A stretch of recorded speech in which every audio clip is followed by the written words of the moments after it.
Today, we're going to set up and secure your Google account together. We'll learn why a Google account is important, create a Gmail address, choose a strong password, verify your phone number, add recovery information, and review important security settings. By the end of this video, you'll have two-step verification enabled and a Google account that is much better protected against scams, hackers, and unauthorized access. Let's get started. Hello, everyone. Today, we're going to talk about what a Google account is and why it has become such an important part of everyday life. Many people hear the words Google account and think it is only for email. However, a Google account is much more than that. Think of a Google account as your digital ID card. Just as you use identification in the real world, a Google account helps identify you and gives you access to many useful online services. One of the first benefits is Gmail. With a Google account, you can create and use a Gmail email address for free. Email is like a digital mailbox. It allows you to receive important messages, confirmations, receipts, appointment reminders, and information from businesses and organizations. Another benefit is YouTube. With a Google account, you can watch videos, subscribe to your favorite channels, leave comments, save videos to watch later, and create your own playlists.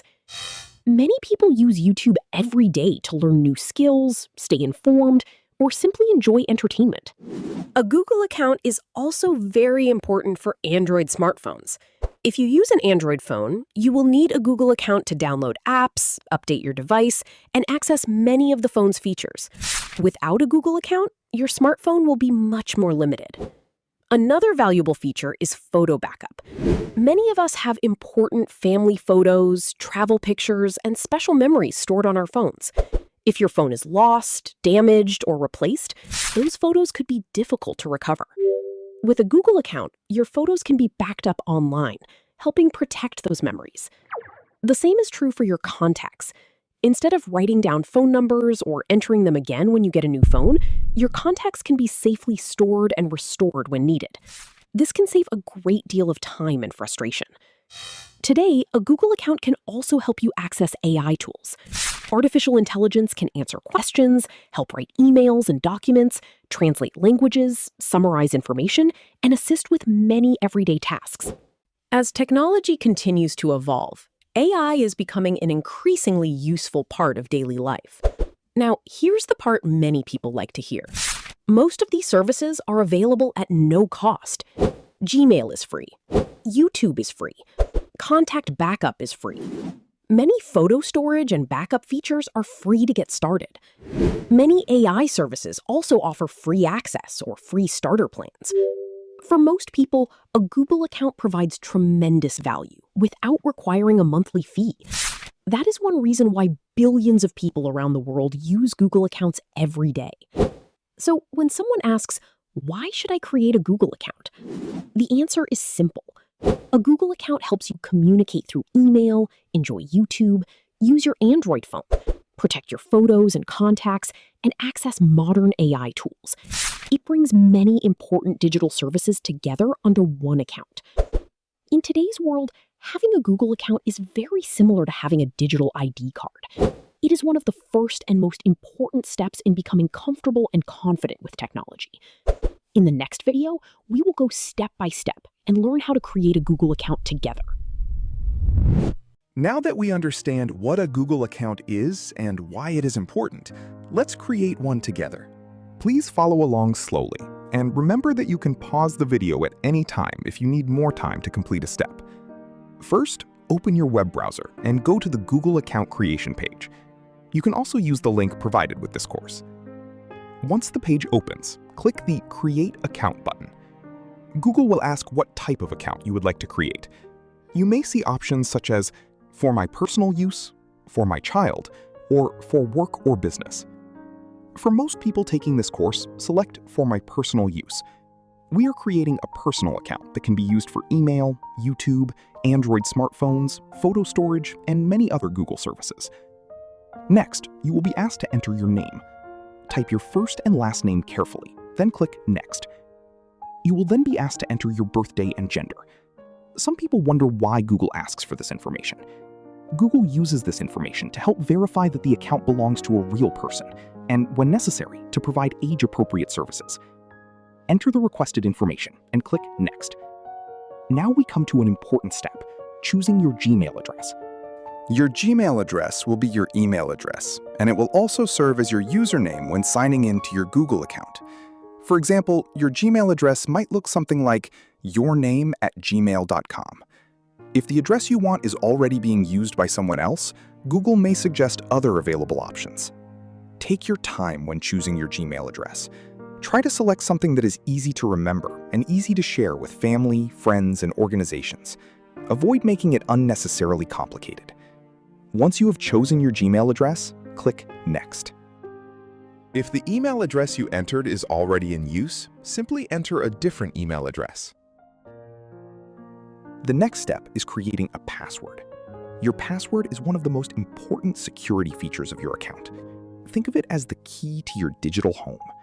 A strong password helps protect your personal information from unauthorized access. Google recommends using a combination of letters, numbers, and symbols whenever possible. It is also a good idea to create a password that is long enough to be difficult for others to guess. Avoid using easy-to-guess passwords, such as your birthday, phone number, 123456, or simple words that others may know about you. Enter your password, then enter it again to confirm it. After that, click Next. You may now be asked to add a phone number. In some cases, you may instead see a QR code on the screen. If a QR code appears, simply open the camera on your phone and scan the code to verify your phone number. When the verification is complete, continue to the next step. Depending on your situation, this step may be optional or required. Many people ask why Google wants a phone number. The answer is security. Your phone number can help you recover your account if you ever forget your password, or if someone attempts to access your account without your permission. Think of your phone number as a backup key that helps prove you are the rightful owner of the account. If you choose to add a phone number, enter it carefully. Google may send a verification code by text message. When you receive the code, enter it into the verification box and continue. You may now see a screen asking for a recovery email address. You can enter a recovery email now, or you can skip this step and add one later. For this demonstration, I will enter a recovery email here. Later in the lesson, I will show you how to review and change your recovery information in your Google account settings. Once you have completed all of the required information, review everything on the screen to make sure it is correct. Then click Next to finish creating your account. Congratulations! You now have a Google account. During the account creation process, Google may display information about its policies, privacy practices, and security features. You are welcome to read through this information if you wish. However, most of it contains general policy information. Google may now ask you to choose how certain information is stored and used across its services. You may see options related to web and app activity, personalized advertising, and your YouTube watch history. These settings can be changed at any time later, so for this demonstration, I will leave the default options and continue. To continue, simply scroll to the bottom of the page and click Next or I agree, depending on what appears on your screen. Now that you have created your Google account, there is one more important step to complete. That step is protecting your account. Many people think that once they create an account, everything is finished. In reality, creating the account is only the beginning. Think about your home. After buying a house, you would lock the doors to keep it safe. If you buy a car, you would not leave it unlocked in a parking lot. A Google account is no different. Once you create an account, it is a good idea to take a few extra steps to keep it secure. Why is this important? What would happen if someone learned your password? That person could read your emails, send messages pretending to be you, or gain access to your photos and contacts. To help protect your information, Google provides several security features. Today, we will set up some of the most important ones. First, let's look at your recovery phone number. A recovery phone number can help you regain access to your account if you forget your password, or if Google needs to verify your identity. Open your Google account settings and go to the Security section. There, you can review or update your recovery phone number and recovery email address. Let's start with the recovery phone number. After entering your phone number, Google may send you a verification code. The phone number you enter must be a mobile phone number that can receive text messages. A home phone number cannot be used because verification codes are sent by text message.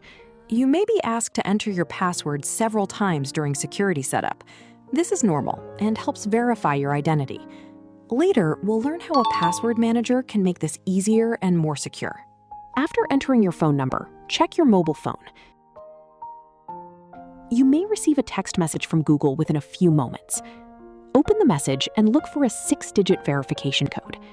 For example, you might see a number such as 123456. The actual code sent to you will be different. Now return to the Google account screen. Find the box that asks for the verification code and carefully enter the 6-digit number exactly as it appears in the text message.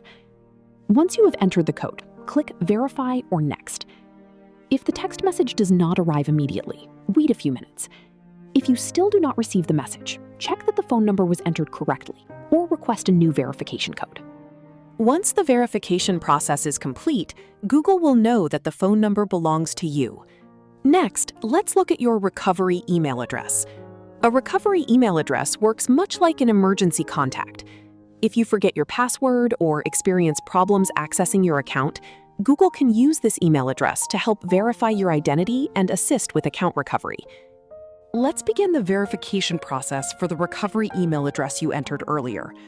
Do you see the section highlighted in yellow that says Verify Team hhstudio@gmail.com? On your screen, you will see the recovery email address that you entered. Click on it to continue. You may now be asked to enter the password for that email account again. Google often asks for your password when you are making important changes to your account or security settings. This helps confirm that you are the account owner. I know it can feel a little inconvenient to enter your password repeatedly. Later in this course, we will learn how to use a password manager. Once you become familiar with that tool, managing and entering passwords will be much easier. For now, just take your time and follow each step carefully. There is no need to rush. Working through these steps one at a time is a great way to become more comfortable and confident using your computer. After entering your password, you will see a message asking you to verify your recovery email.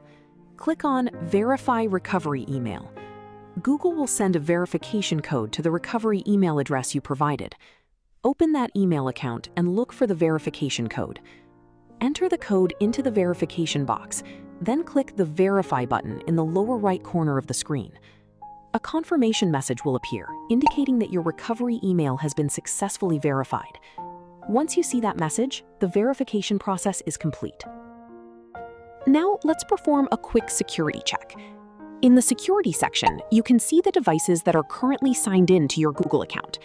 You may see your smartphone, tablet, laptop, or desktop computer listed. Take a moment to review the list carefully. If you recognize all of the devices, everything is likely fine. However, if you see a device that you do not recognize or no longer use, it is a good idea to sign out of that device. You can also review your recent security activity. This allows you to see recent sign-in attempts and other security-related events. If you notice activity that you do not remember, take time to investigate it. Now let's set up one of the most important security features available: two-step verification. Two-step verification adds an extra layer of protection to your account. Normally, someone only needs your password to sign in. With two-step verification enabled, a second form of verification is required before access is granted. For example, imagine that someone discovers your password. Without two-step verification, that person may be able to sign in to your account. With two-step verification enabled, they would still need to complete an additional verification step before they could gain access. This makes your account much more secure. To enable this feature, select two-step verification from the security menu. Click Get Started and follow the instructions on the screen. In most cases, your mobile phone will be used for verification. Please note that you can still use two-step verification even if you do not have a mobile phone number. As shown on the screen, Google also offers options such as Google Prompt and Google Authenticator. To keep this lesson focused and easy to follow, I will cover those methods in a separate lesson later in this course. When someone attempts to sign in from a new device, you may receive a notification on your phone or be asked to enter a verification code. At first, this may seem like an extra step. However, it is one of the most effective ways to prevent unauthorized access to your account. Finally, let's review what we completed today. Today, we successfully completed the following steps. We learned why a Google account is important. We created a Gmail address. We created a secure password. We completed phone number verification. We added recovery information. We successfully created a Google account. We reviewed important security settings. We enabled two-step verification. If all of these items are complete, congratulations! You now have more than just a Google account. You have a Google account that is set up to be secure and protected. You are now ready to safely use Gmail, YouTube, Android devices, photo backup, contact backup, and many modern AI services. If you have any questions, please leave a comment below. If this lesson was helpful, a like is always appreciated. To continue building your digital skills with us, please subscribe and turn on notifications so you won't miss future lessons. And remember, subscribing is completely free. Thank you for following along, and I will see you in the next lesson.